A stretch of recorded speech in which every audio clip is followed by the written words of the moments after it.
Sejam muito bem-vindos ao meu canal Júnia Nascimento. Inscreva-se, ative o sininho e recebam as notificações.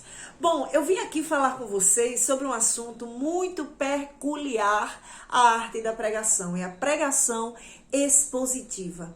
Como se deve fazer uma pregação expositiva? Em primeiro lugar, expor o texto. O nome pregação expositiva já diz, algo que é exposto é algo que eu vou mostrar para as pessoas. E como eu vou mostrar o texto para as pessoas durante a pregação? É através da exposição da palavra, da narração da palavra.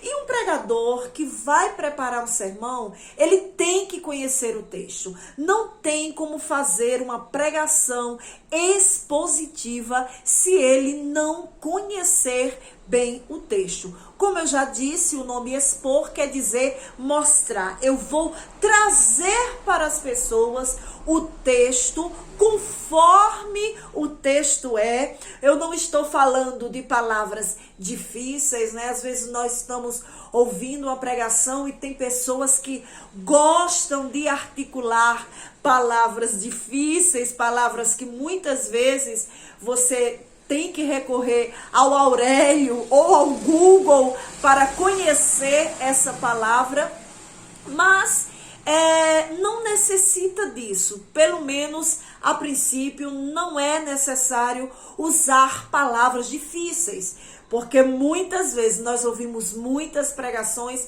pessoas falando palavras difíceis, e quando você monta a frase da fala dessa pessoa, a palavra está fora do contexto, a palavra não tem nada a ver com o que ele está falando, na verdade ele só fala aquilo para impressionar o público. E numa pregação expositiva não é necessário isso.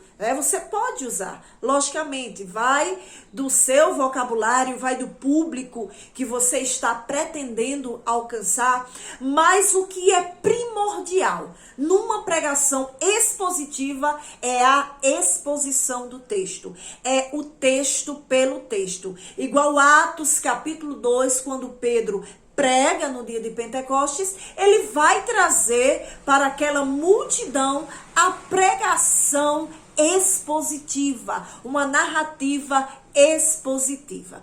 Você tem que expor o texto, conhecendo o texto, narrando o texto. Em segundo lugar, que não pode faltar na pregação expositiva é o contexto, né? A Bíblia é um livro em que estava em um contexto, foi escrito em um contexto, aconteceu em um tempo histórico e eu tenho que expor esse contexto. Por quê? Porque texto sem contexto, alguns dizem que vira pretexto, mas ele se transforma em heresia. E você muitas vezes vai fazer textos isolados, pregações isoladas, e é necessário mostrar para as pessoas o contexto tal qual aconteceu, né? Há um tempo histórico, há uma data histórica em que aconteceu aquele acontecimento que a Bíblia fala. Em primeiro lugar, eu devo expor. Em segundo lugar, eu devo ter consciência do contexto e falar desse contexto para as pessoas. Em terceiro lugar, primordial para uma pregação expositiva, a aplicação. Por quê? Porque muitas vezes você ouve alguém pregar e essa pessoa expõe o texto perfeitamente. É uma narrativa maravilhosa que parece que é um telão que se abre e você está vendo aquela pregação acontecer de fato, aqueles fatos acontecerem. É como se uma grande televisão, uma grande tela se abrisse e você conseguisse vislumbrar aquilo que aconteceu no passado. Porém, é necessário a aplicação. Nós estamos no século 21 e tem pessoas ouvindo essa pregação e você tem que aplicar. Por quê?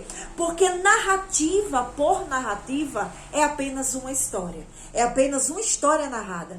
Quando alguém ouve uma narrativa, ela vai perguntar, sim, ouvi, a história é muito bonita, ou a história teve um desfecho que eu não esperava. Agora eu gostaria de entender por que você está narrando isso. Isso é aplicação. Então, se você quer fazer um sermão expositivo, não se esqueça, exponha o texto, conhecendo com riqueza de detalhes. Em segundo lugar, o contexto é primordial. Em terceiro lugar, aplicação. Que Deus abençoe a sua vida e que você venha expor a palavra de Deus com muito poder e glória.